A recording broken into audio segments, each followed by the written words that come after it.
Yo, what's up, humans and bots alike? I am Ghangasrath, and welcome to GhangasGuides. Today, I will be guiding you through clocking.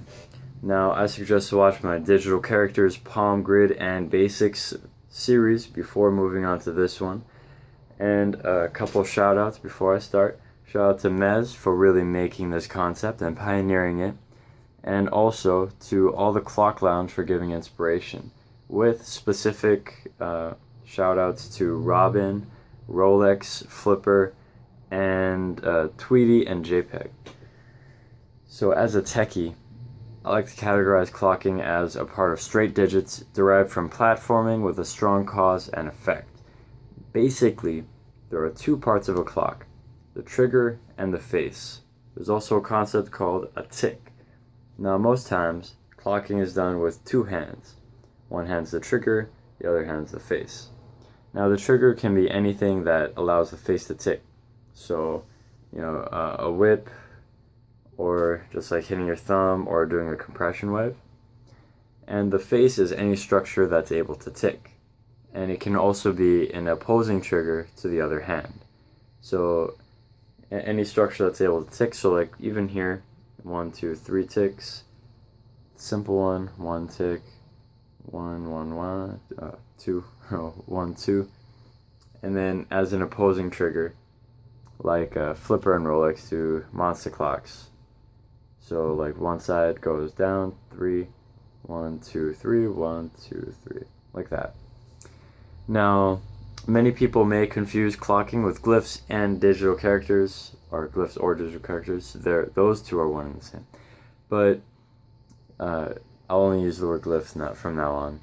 Glyphs are not clocks.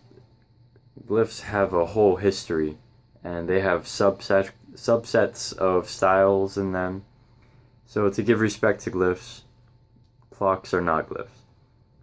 Although there are many people who like to use glyphs as clock faces, right? Like, Flipper and Rolex like to do this one, Mez likes to do this one, but in reality, the clock face can vary in complexity, as I showed earlier, with the simple one, like structures like that, even like that, or, or like that, like 45s, straight out of a finger roll. You can use that as a clock face. You can use everything.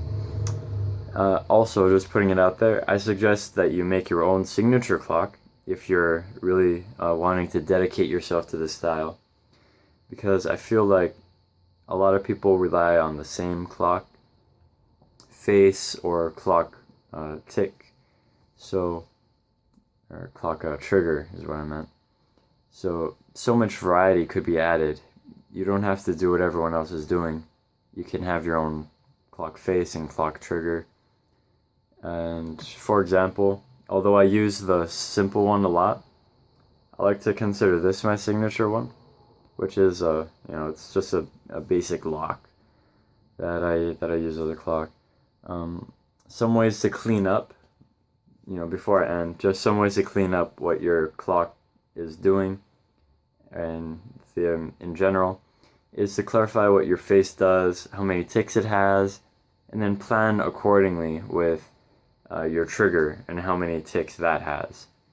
So an example of this would be every time I make the circle, then I'll make them both go down or up, So like down, up, down, up, down, up. Or even like this. You got compression wave, that's 3, 1, 2, 3, 1, 2, 3.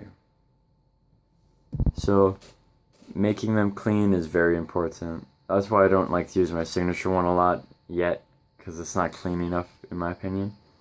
But do it, make a signature. Don't use what everyone else is doing. That's their own. And now I suggest to practice this for a while before going on. Just finding a trigger and a face. But once you are ready, check out my other guides and other people's guides. In fact, Mez has 2 playlists on his channel. You can find it pretty easily by looking up Mez clocking, and then just click on his channel, look at playlists, and you'll find both of them. got like 9 videos, 2 like beginner, advanced, and then a 7-part series. So definitely check those out if you're interested in clocking. And also, if you're not already part and you have a Facebook, look for the CL, the Clock Lounge, and then join that. It's not as active as it could be, but it's still pretty inspirational, so definitely check it out if you don't already. If you want to keep updated on my channel, please subscribe for videos and hit me in the comments if you like this video, need something explained, or just want to say something. Thank you for watching, keep chill, and shoot.